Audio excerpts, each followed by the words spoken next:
What is mysticism? Broadly construed, mysticism is the attempt of the human person to attain the ultimate reality of things and experience direct communion with the highest.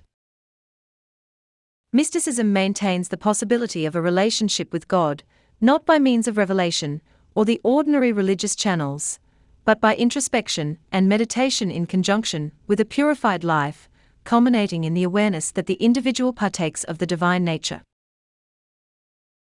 Mysticism has been identified with pantheism by some authorities, and many pantheists have been mystics. However, mysticism is not tied to any particular philosophical or theological perspectives.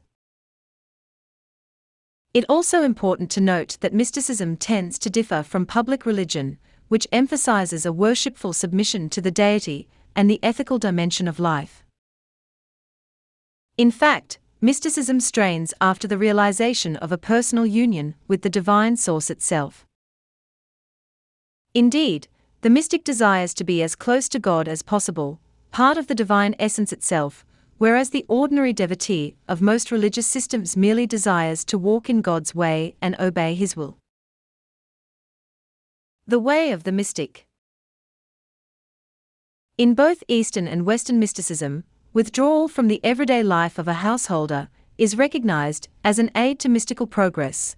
Thus, both have monastic establishments at which one follows a life of prayer and meditation. In the initial stages, self-purification is facilitated by dedicated service to others, prior to the more secluded life of the contemplative.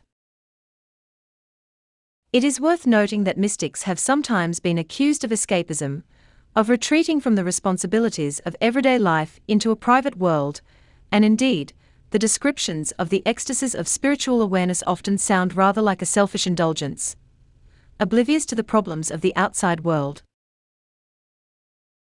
It is clear that the ideal mystic partakes fully of the duties and social responsibility of life after spiritual enlightenment, since mystical experience should give deeper meaning to the reality behind the everyday mundane world.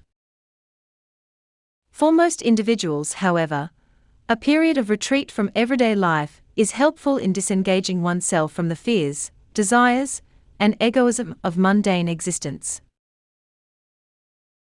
Hinduism places great stress on dharma, the duties and responsibilities of the individual, which take priority over any desire for transcendentalism.